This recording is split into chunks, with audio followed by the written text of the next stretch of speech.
I'm your host, Andrew Nemr, and this is the note for October 21st, 2023. Bearing Witness. Recently, I had the opportunity to attend an interview with Roberta Amundsen, a wealth of knowledge around art and the Christian tradition. During the interview, she specifically discussed the relationship between architecture, particularly that of churches, and the ideas that stood behind them as works of art. I've been sitting with a single statement from that interview. The buildings bear witness by existing.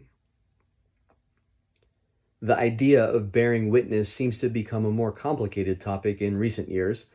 Modern advances in neuroscience, particularly the study of memory and perception, have posed doubt in our ability to see things as they are. Additional knowledge about spin and manipulation and the telling of stories to undermine the truth has added to the challenge. With seeds of doubt placed, we find ourselves in a conundrum. How are we to make choices if we doubt our ability to know what is happening? If our senses fail us, if our storytellers fail us, what input can we use to discern our context and make choices for the future? As with many things, defining terms may be an important starting place. Let's begin with what it means to bear something. To bear something is to carry it. We bear our burdens. We may even bear one another's burdens. Bearing something takes ability, a willingness, and some knowledge as to how. There's also an idea that while some burdens may feel unbearable at the start, we may be able to grow in our ability to bear things over time. Bearing something in this way makes me think of lifting weights. There is training involved in lifting weights. It would not be expected of someone to automatically know how to carry immense weight from the beginning, nor should it be. In the best of cases, all resistance training, like weightlifting, honors this idea and considers the progression from beginner to more experienced thoughtfully. You would never start someone off with a weight that is beyond their ability to manage. Rather, you start with a weight that takes work but is manageable. Then you slowly add weight over the course of a series of sets or sessions. The progression is slow and methodical, to allow the body enough time to adapt to the new requirements.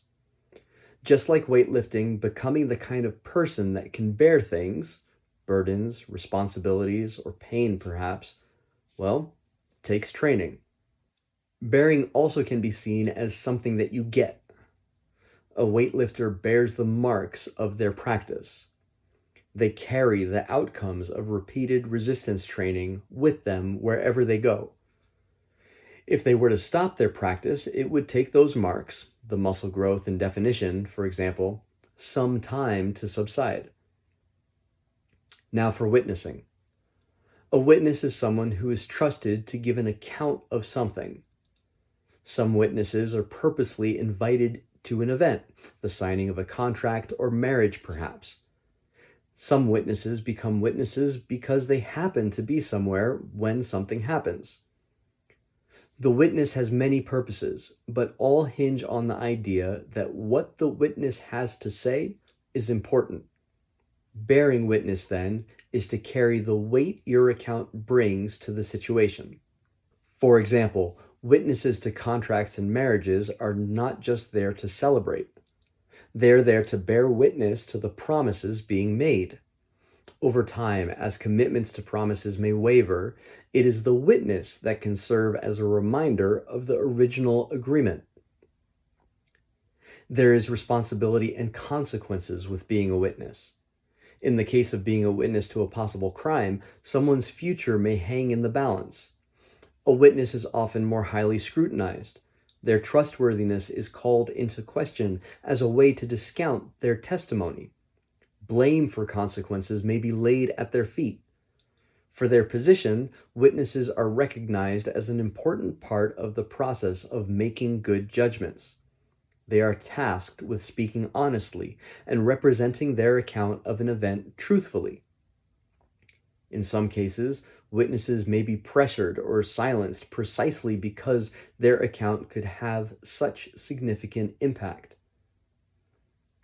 While witnessing in the context of a criminal court, or even a disagreement among friends, may be easily understood, there is another very important area in which bearing witness is important. It is the aspect of our lives that are unseen, our inner world or beliefs, for example. In this case, it is our individual being that bears witness. Of course, our actions, or more broadly, our lives, are the things that people see, but they are simply outcomes of the inner life that we have cultivated. Our actions carry the burden of testifying of all that we carry that an observer can't see. Our actions are the physical manifestation of the interplay of our thoughts and emotions, will and desires, and social relationships. The only time this complex inner landscape of a person is made known is through some physical action or inaction. Here it bears mentioning that speaking, writing, and words in general are all actions. With this frame, we discover a high level of responsibility and potential consequences to our actions. It may seem obvious, but requires stating explicitly. Of course, our actions have consequences, and by extension, we have some responsibility for those actions. Our actions and the wake they leave behind say something about what we consider to be true, the way we think we should go about things, and the kind of life we are pursuing. You may ask, what of the moments when our actions aren't reflective of what we say we believe or want? Of course, there are many of those. It is precisely in those moments that we have the opportunity to inquire of the disparity. Why did I do that if I say I don't like to do that? Is there something deeper at work that allowed me to say yes to that? You may ask, what about the choices that have to be made in some of the tougher situations in life? And some choices are untenable, a choice between evils, for example. And yet, given the state of the world, such choices seem to be more common than not. If a choice is untenable, maybe the way we work through the choice and its consequences is what we can bear witness to. As if to say to those watching, sometimes the choices we get are not the ones we'd rather have. In those times, here's a way to the other side. To be clear, I'm not here to condemn anyone for the choices they have made. I've made plenty of bad choices over the course of my life. Rather, I'm exploring these ideas here to give light to a way of thinking about how choices arise, and more importantly, present a process for fundamental change. To try and make every right choice in every moment of life would be a ridiculous task given our limited nature. We simply can't see everything required to consider all the variables or envision all the outcomes of any given choice.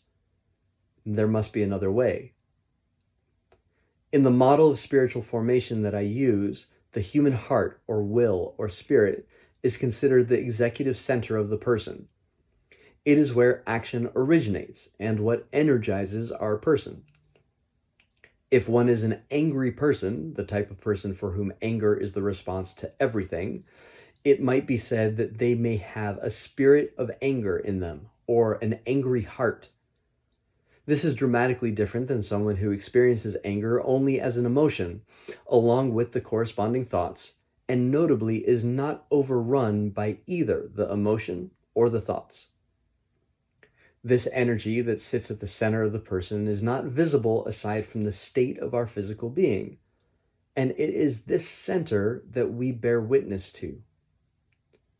I can't tell you how many times I've found myself at odds with my own will.